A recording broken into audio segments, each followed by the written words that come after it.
Écrire comme ça, d'abord c'est une année où je n'étais pas candidat, j'ai le temps. Je blague. Je pense d'abord que le rôle particulier qui est le mien, est d'être celui d'être un porte-parole, un éclaireur, et de participer à un travail que beaucoup d'entre vous connaissent, qui est celui d'éveiller, de faire réfléchir, de donner à penser, parce que du point de vue du combat que je mène avec mes camarades, ce combat ne peut être mené qu'avec des gens qui comprennent ce qu'ils font.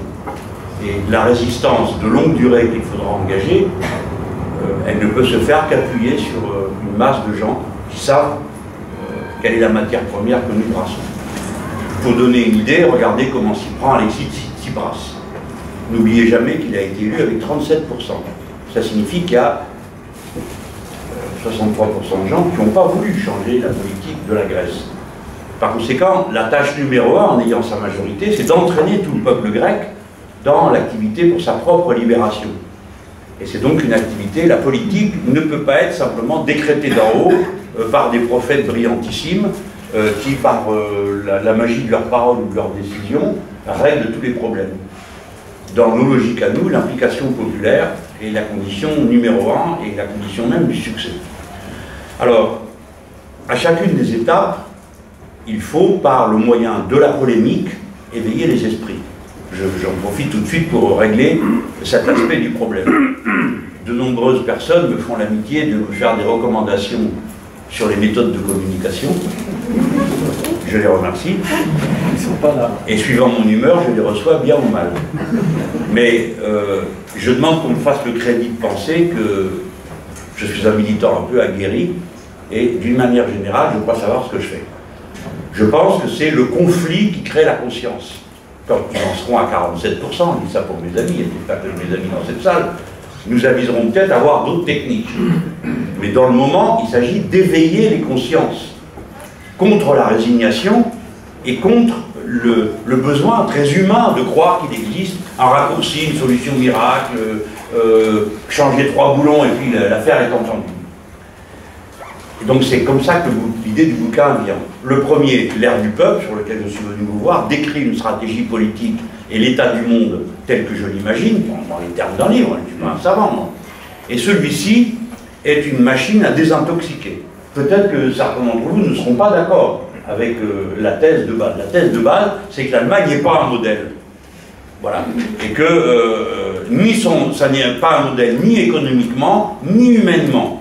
Alors on commence d'abord par mettre de côté quelque chose qui participe de la technique, c'est un pamphlet. Pour le reste, les chiffres, comme l'a dit Lim tout à l'heure, et les données qui sont là, je les ai recueillies un peu partout et je dois beaucoup à ceux qui ont travaillé sérieusement, de manière scientifique, à réunir les informations que pour ma part j'ai rebrassées et reformulées. Je pense à Bruno Oudan en particulier, c'est un journaliste de l'UMA qui est extrêmement qualifié sur le sujet, mais de nombreux auteurs allemands et français. Le but du livre, c'est que ce n'est pas un modèle. Moi, je comprends mes compatriotes qui ont envie de penser que quelque part existe la formule qui permet de sortir de la mouise dans laquelle on est. Ce n'est pas vrai, ce n'est pas un modèle, ce n'est pas en imitant les Allemands que nous ferons, le gouvernement allemand, que nous ferons une société telle que nous l'imaginons, faite de bonheur simple. Faite de bonheur simple et d'accomplir sa propre existence d'individu, en n'ayant pas chaque jour la lutte pour la survie comme unique objectif. Voilà. C'est pas pour rien que j'ai pris l'exemple, bon, qui est un peu, je le redis encore une fois, c'est un pamphlet, cette question de la natalité. Alors, quelqu'un m'a même demandé si j'étais pas devenu nataliste en cours de route. Puis on m'a tout demandé, hein, sur tout ce qui est... parce que je dis, mais non, enfin, c'est pas être nataliste que de dire qu'il y a du bonheur à avoir des enfants et à faire partager son bonheur avec ses enfants. C'est pas être nataliste, ça. Être nataliste, c'est dire à chaque fois, voilà, il faut en faire. Voilà, je ne dis pas ça. Je parle du couple, je parle de la famille. Bon, voilà. C'est une machine à désintoxiquer. Et une fois passé ce premier niveau, vous aurez donc, pour ceux que ça intéresse, des arguments qui ne sont pas destinés à, naturellement, flétrir le peuple allemand, c'est pas le sujet. Le livre n'est pas germanophobe. Les premières victimes du système actuellement au pouvoir en Allemagne sont les Allemands eux-mêmes.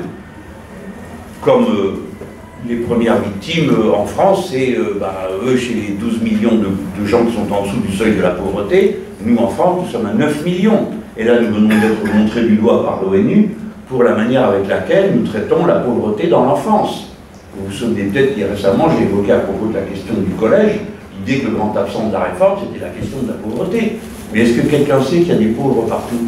Est-ce que quelqu'un sait dans les hauts bureaux que c'est le premier problème auquel sont confrontés les enseignants, en plus de tous les autres, c'est qu'il ne sait même pas si le gamin qui est là a mangé le midi, ou s'il a eu un petit déjeuner, etc., etc. La pauvreté est en train de gangréner l'ensemble de la société. Bref, voilà. Donc, machine à désintoxiquer. Alors, j'ai pris des sujets, certains sont présentés d'une manière, j'espère que vous trouverez ça drôle. Bon, j'ai abordé la question du rapport des Allemands à l'écologie, qui sont censés être tous des écologues, un peu naturistes, comme leur chancelière. En train de se balader dans les forêts pour respirer l'air pur des sapins. J'explique que tout ça, ça n'existe pas. Et que, bon, bref, je le prends sous un angle à chaque fois qui essaye aussi de faire sourire. Je pense qu'on grave les idées autant par la dérision que par peindre noir sur noir. J'aurais pu vous dire, c'est la catastrophe, ils sont en train de ravager, ce qui est vrai, des villages entiers pour prélever le lignite qui est abominable, qui empoisonne tout le monde jusqu'en région parisienne. J'aurais pu le faire sur ce registre. Je le fais sur un registre plus léger parce que le but du livre n'est pas d'abattre la volonté, mais de la suggérer. Après, le deuxième volet que je veux mettre en avant à cet instant préliminaire, c'est que nous gagnons toujours à comprendre ce qui se passe. Moi, je suis anticapitaliste et antiproductiviste. Et ça, ce sont des formules très générales, assez abstraites. Le productivisme, le capitalisme se réalisent dans des rapports sociaux particuliers, dans des conditions sociales, dans des pays particuliers. Il se trouve que l'Allemagne est le gouvernement appuyé sur un parti, appuyé sur une catégorie sociale, dont Lim a rappelé l'existence, les retraités par capitalisation, c'est-à-dire pas les gens qui sont dans la retraite par répartition. Cette retraite par répartition a été détruite par Schröder, et évidemment, les classes moyennes supérieures, ceux qui avaient de bons revenus salariaux, ont accédé aux retraites par capitalisation. Ils y ont été encouragés par des mesures fiscales qui leur permettaient de déduire de leurs impôts, leurs cotisations à ces régimes, hein, comme ça se fait dans tous les pays du monde. Et ces gens maintenant sont pris à la gorge, parce que le système par capitalisation est aussi instable que le système par répartition, sinon davantage. Il se trouve donc que quand vous êtes retraité par capitalisation, c'est pas très dur à comprendre, même si on n'est pas un grand économiste, ce qui n'est pas mon cas, eh bien vous avez besoin qu'il y ait beaucoup de dividendes, de bénéfices distribués aux actionnaires, parce que l'actionnaire c'est vous, c'est votre fonds de pension. Et deuxièmement, vous avez intérêt à avoir une monnaie forte pour pouvoir acheter les produits importés dans des conditions confortables. Donc Eurofort et versement massif de dividendes, plutôt qu'en salaire ou en investissement, voilà quelle en est la base sociale. Voilà. Et sur cette base-là, les gouvernants allemands exportent le modèle, avec toute leur histoire. Et moi, je voudrais que les gens de gauche, comme moi, réinvestissent le fait que la géopolitique, enfin la politique c'est d'abord la géopolitique, et l'économie aussi.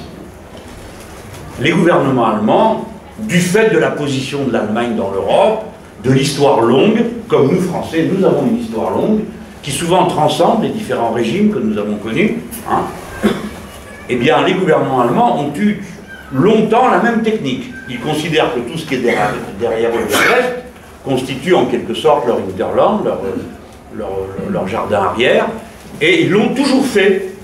Toujours, depuis toujours, parce que c'est comme ça, comme nous Français, nous faisons toujours la même manière d'agir, mais comme nous sommes au bout du continent, et d'un côté il y a la montagne et de l'autre côté la mer, nous n'avons pas d'autre choix, le plus souvent, que de faire des alliances de revers. Nous en faisons depuis 200 ans, et même plus. Le roi François Ier s'est allié avec le sultan. Toute l'Europe chrétienne de l'époque a hurlé. Qu'est-ce que c'était que cette histoire? Un roi chrétien, et la France très chrétienne, allié avec le sultan. Ensuite, nous sommes alliés avec les Russes. Et tout le monde disait, mais c'est la Troisième République. Qu'est-ce que vous faites allié avec un bigot comme Nicolas II, qui est un tyran par-dessus le marché, etc., etc. Bref, il y a des constantes dans l'histoire de chacun de nos pays. Et donc, la mécanique qui a permis à l'Allemagne de s'imposer est la conjonction entre une catégorie sociale, un gouvernement, un parti et un moment de l'histoire. Et ce moment de l'histoire, ils l'ont saisi quasiment au bon. Ça s'est trouvé avec l'unification de l'Allemagne. Lorsque le mur est tombé, l'Allemagne de l'Est, il y avait plusieurs solutions, comme vous le savez peut-être. La première solution, c'était un référendum pour savoir si les Allemands de l'Est voulaient venir à l'Ouest. Et puis, il y avait la solution d'une assemblée constituante. Et les dirigeants allemands de ce moment ont choisi la formule qui est de dire, bon, on prend tout le monde, allez hop, et un mark vaut un mark. Un mark vaut un mark, c'est absolument impossible. On a distribué de la monnaie de Monopoly dans toute l'Allemagne de l'Est. Mais ensuite, pour empêcher l'inflation, il a fallu que la Banque centrale allemande élève ses taux d'intérêt pour que les marques ne fichent pas le camp. Et donc tous les autres pays d'Europe ont dû suivre. Et donc nous nous sommes retrouvés, nous Français, avec des taux d'intérêt invraisemblables pour garder et éviter que notre monnaie s'effondre, uniquement parce qu'il fallait faire face à la réunification de l'intérêt de l'Est. Mais ce n'est pas seulement ce que je fais comme reproche à cette méthode d'unification. Le reproche essentiel que je fais, et je fais partie de ceux qui n'ont rien vu à l'époque, on ne s'en est pas occupé. On a dit, bon, bah, c'est l'histoire d'Allemands, ils s'arrangent entre eux, du mieux qu'ils peuvent, on est sûr qu'ils font ce qu'ils peuvent, etc. Mais c'est pas du tout ça qui s'est passé. Et Bruno Audin parle d'une annexion à propos de la manière avec laquelle a été rattachée l'Allemagne de l'Est à l'Allemagne de l'Ouest. On a créé une institution qui s'appelle Treuhand, si mon souvenir est bon, et si je le prononce bien, qui a reçu la propriété de toutes les entreprises publiques, et de, je crois qu'il y en avait 8 ou 9 000, et de 40 000 commerces. Et sans aucun contrôle d'aucune sorte, il n'y avait pas un parlementaire dans cette affaire, il n'y avait que des grands patrons.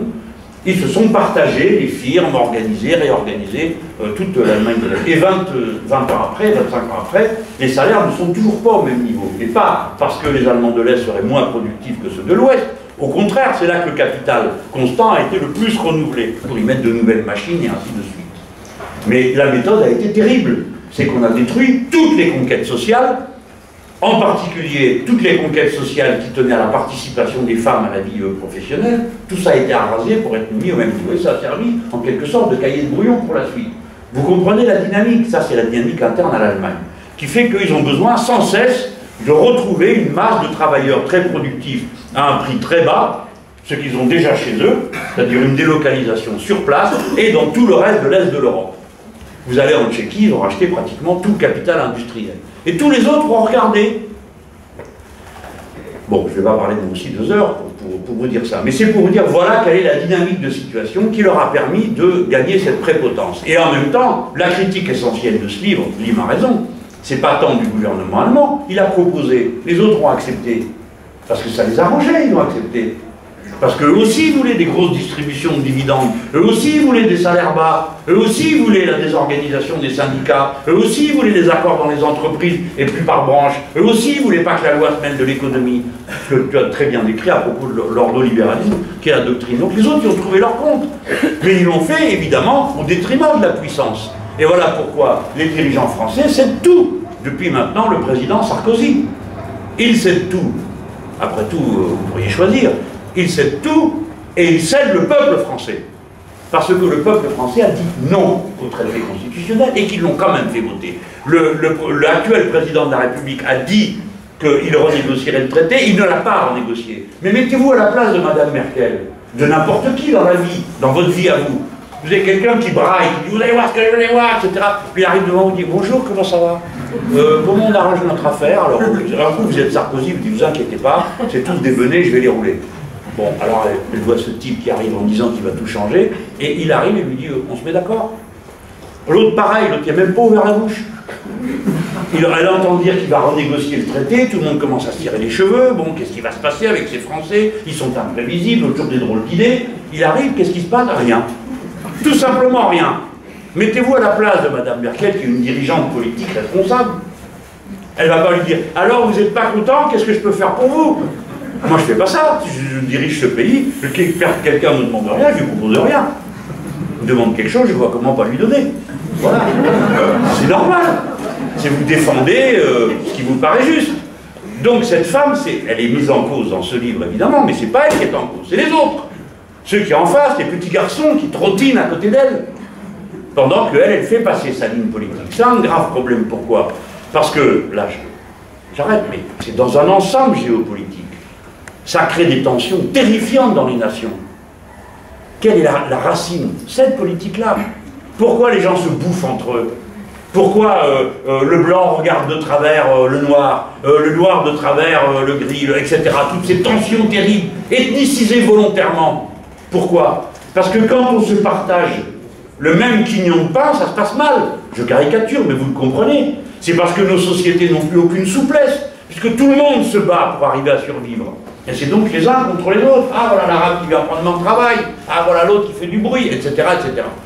Dans toute l'Europe de l'Est et l'Europe du Nord, c'est la vague brune, mes amis. Il faut atterrir. Plein n'ont pas l'air de s'en rendre compte. Ils ont élu en Pologne un type d'extrême droite à la tête de leur pays. Monsieur Orban est un type d'extrême droite. Et si c'est pas Orban, c'est le parti qu'il y a derrière qui a encore plus d'extrême droite. Comment c'est possible l'extrême droite contre l'extrême droite? Vous n'avez pas besoin d'aller très loin, restez en France, hein. Allez à Orange. Deuxième tour, la Ligue du Sud contre Front National. Ça a été ça l'élection départementale. Nous, terminé. Donc nous sommes en danger. Et ce danger, il est géopolitique. Vous croyez que ça va durer combien de temps d'annexer un derrière l'autre, sous prétexte de politique de voisinage, économiquement, tous les pays qu'il y a autour de nous, de l'Europe? C'est ça qu'ils sont en train de faire. Dans tous les anciens pays de l'Est, pour ceux qui sont déjà dans l'Union européenne, et maintenant c'est sur le reste de la façade. Partout ça va mal, partout les gens refusent de participer aux élections, partout il y a des tensions dans les sociétés, il y a donc des risques de guerre civile partout. Et en plus on y ajoute la guerre avec les pays eux-mêmes. Ce qui se passe en Ukraine face à la Russie, l'enjeu, c'est pas moi qui l'ai dit, c'est Sapir. Il dit mais l'Ukraine c'est formidable pour l'économie allemande, c'est plusieurs millions de travailleurs à 100 € par mois, 30% moins cher qu'un Chinois. C'est pas beau ça? Et même plus besoin d'aller courir jusqu'en Chine, ils sont là. Et leur pays va être bien détruit, donc tout va aller bien. Donc le risque de guerre est là. Voilà ce que le livre essaye d'introduire sans que ça prenne la tournure d'un drame. Maintenant voilà. Après, je m'empresse de vous dire que je vais essayer de répondre. C'est plus facile pour moi que de raconter le livre. Hein. Voilà. Alors qui est-ce qui fait le tour? Là, c'est vous, madame, avez-vous dit. Alors là-bas, il y a des mains qui se lèvent et aussi par là.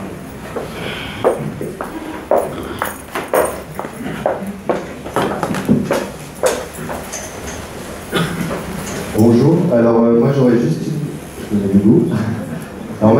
une question déjà, c'est est-ce que c'est l'Allemagne qui est oppressante, le système allemand, ou est-ce que ce serait pas plutôt le capitalisme? C'est-à-dire que si on n'avait pas l'Allemagne actuellement, il n'y aurait pas le FMI